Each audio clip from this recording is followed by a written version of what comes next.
Ngita. Hari na boss. Ngita mo rimbo. Yan.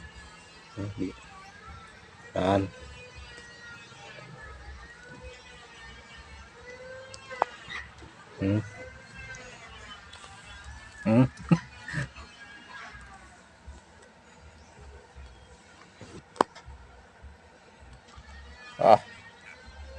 Okay. So jackpot si Katiits mula sa Midsayap Cotabato nga nakakuha siya diamond nakapasok sa mga Katiits. So ato ang hanapan itong pagi nga makontak na to si Bustoyo at si KMGS. So sana mag-comment kamo mga Katiits kung sino makapasok, paano i-message natin si KMGS at si Bustoyo para ating ipasuri ito mga Katiits, kasi bilyon-bilyon na ito ang nakuha ni Katiits. Yan Ngita. ang ilaw kapag Hari na boss. silawan siya ng Ngita mo ilaw rimbo. mga Katiits. Yan ang ilaw niya, may pagka-yellow red, yellow, blue, white.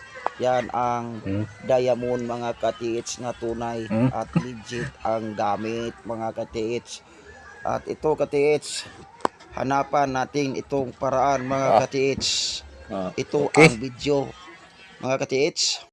Kailangan mapasok na to ang contact na to ni Bustoyo sa Manila at ni KMJ. So mga Katiits, kung sino man ang may contact number ni Bustoyo at ni KMJ no, di siya kasuho, sana mabigyan nyo kami ng contact para ma-process namin kung paano ito i-transact patungo sa Manila.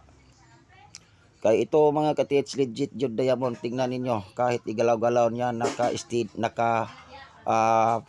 naka-ilaw ang parang diamond kahit saan banda sa part nitong diamond mga Katiits. Yan ang tunay nga diamond mga Katiits nga nalukits ni Katiits mula sa Midsayap Cotabato nga pinasok sa banga. So dito ni Marvin mabitad na pasa ni Bro Katiits at gipasa ni Marvin diri sa ato aron magawaan natin ng video. So sana tuloy ang laban sa tanang mga Katiits nga nakakuha sa kuwang gamit. Maraming salamat mga Katiits sa pagtiwala at sa tuang gamit na legit. Happy hunting sa lahat nakakuha sa atuang gamit, kay legit yun kayo ang atuang gamit mga Katiits, lalong lalo na kung sanay kamo humawak. So maraming salamat, magandang araw sa tanan.